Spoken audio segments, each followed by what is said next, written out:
What's going on, guys? In today's video, I'm going to be going over 3 simple things that you can start doing today to get lean and shredded here for 2021.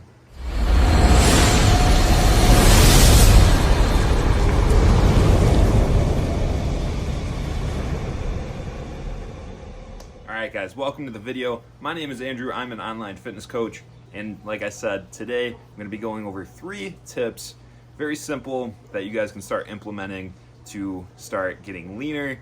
Rather, your goal is to lose body fat, for the summer, lose 10 to 20 pounds, whatever it may be. Start implementing these tips and it will make your life way easier.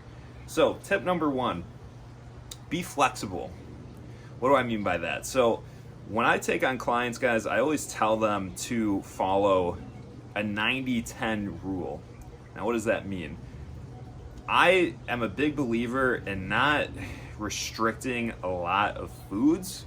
If it fits your macros, flexible dieting, all that, kind of applies to this.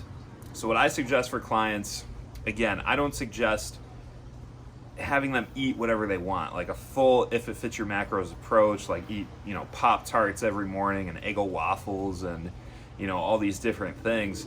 I suggest following 90% clean foods.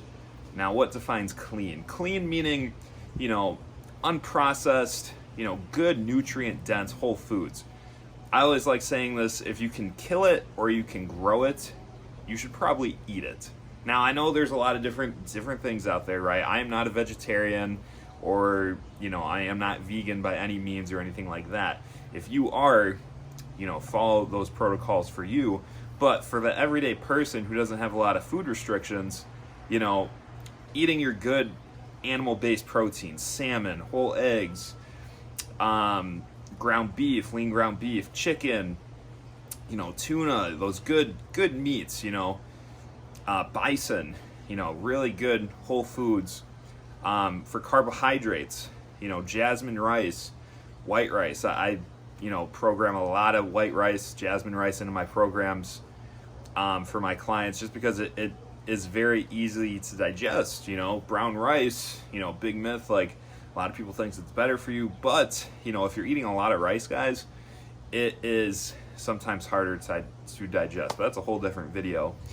So what I mean is that 90% of the foods, really make sure they're good, clean foods. We all know what that is, right? If you're shopping in the grocery store, you're most likely going to find these foods on the perimeter, right, on the outside. You start going into the middle, you're going to start seeing, you look at the ingredients on food, and there's like 50, 60 different ingredients in there. Sometimes you don't even know, what's in that. You can't even read the words what's in these ingredients. So that 90% of your diet should be good, clean, whole, nutrient-dense foods, and that 10% should be foods that are just a little bit more fun, something like, if you do want to have like a Pop-Tart or something pre-workout or as a treat, or, something that you can fit, you're still tracking it to make sure you're in a caloric deficit, because that's how we're ultimately going to lose weight, right? We have to be in that deficit.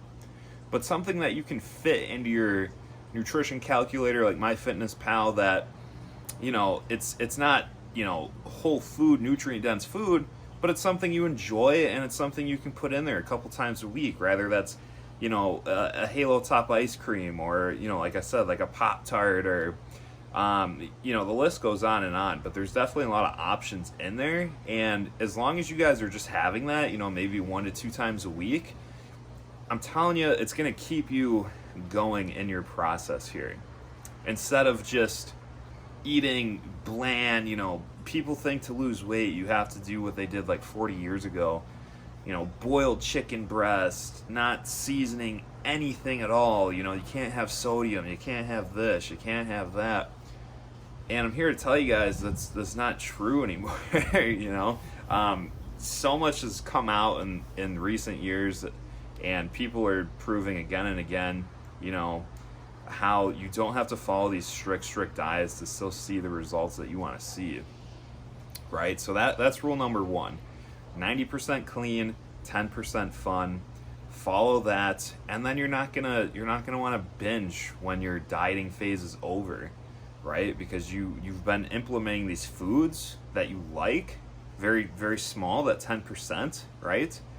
So if you're eating like 9 clean meals and that 10th one is, something a little more fun, you're going to be on track way, way longer than somebody who's just, well, I'm just doing this, and that, and I'm doing it for 12 weeks, and that's it. Well, that's the thing. They're doing it for 12 weeks, and what's going to happen then after, guys? They're probably going to fall off and, binge and, gain it all back, right? So you hear that again and again.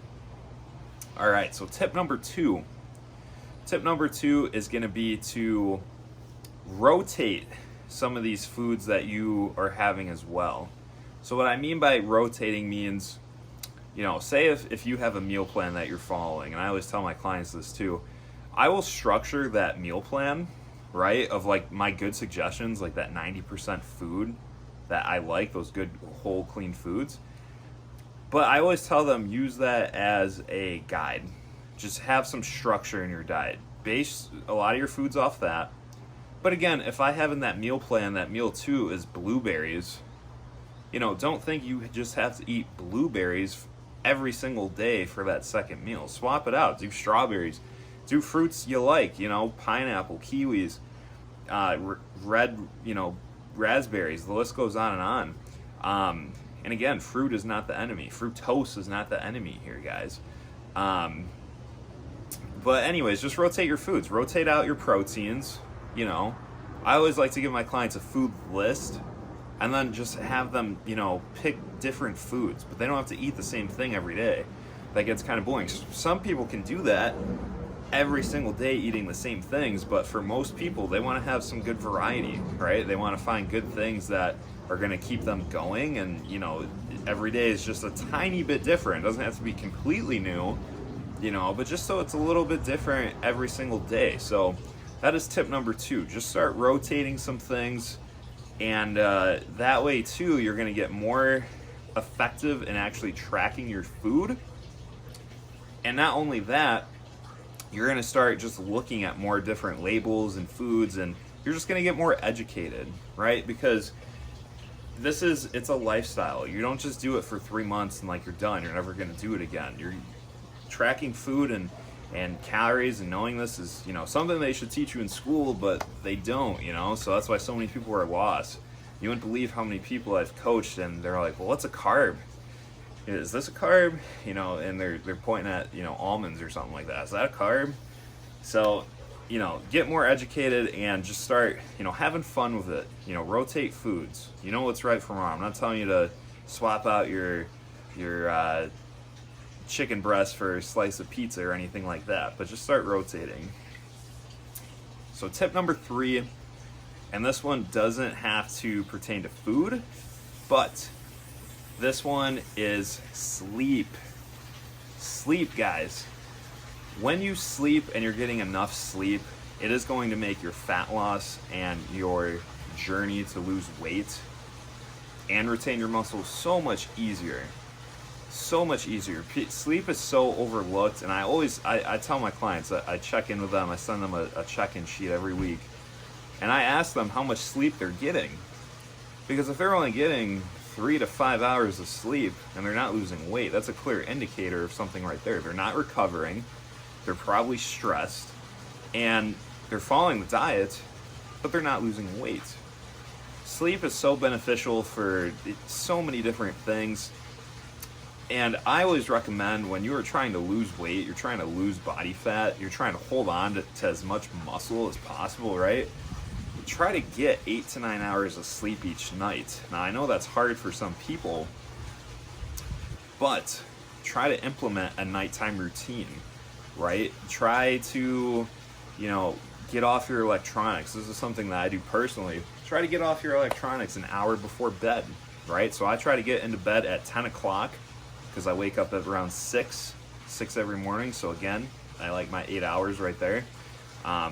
Sometimes I'll set my alarm for 7, but usually I wake up at the same time every day, and my body starts getting used to those circadian rhythms. But again, my alarm will go off at 9, and I will not look at my phone past 9 o'clock. I know that's hard sometimes, but just getting off we're looking at a screen. So many of us, including myself, we work from home now. We're looking at screens all day long. We're constantly scrolling through social media. We're doing all these things. And that blue light, it stops your body from releasing melatonin. So when you're laying in bed and you guys are watching Netflix or YouTube videos, time goes on and you're falling asleep maybe, 11, 12, way after when you actually should have went to bed, right? So start implementing a nighttime routine. Focus on your sleep. That's tip number 3. And I'm telling you, you guys are just going to feel way better. You're going to wake up with more energy. You're going to feel way better. I'm going to do a future video all about a nighttime routine because I do think it's important. And a good nighttime routine is going to help you with your morning routine, which is also going to be another video here. But those are my 3 tips, guys. 90-10, have some good balance in there. Rotate out your foods and focus on your sleep. 3 things that you guys can start doing today to help you get leaner. Guys, if you found this video helpful, please give it a thumbs up. I'm a small YouTuber trying to grow here, and health and fitness, it has changed my life. I've been, I started weight training almost over 10 years ago now, which is crazy to think. But yeah, please give the video a thumbs up. Please consider subscribing as well. A lot more content is going to be coming soon. Stay strong, guys, and keep going.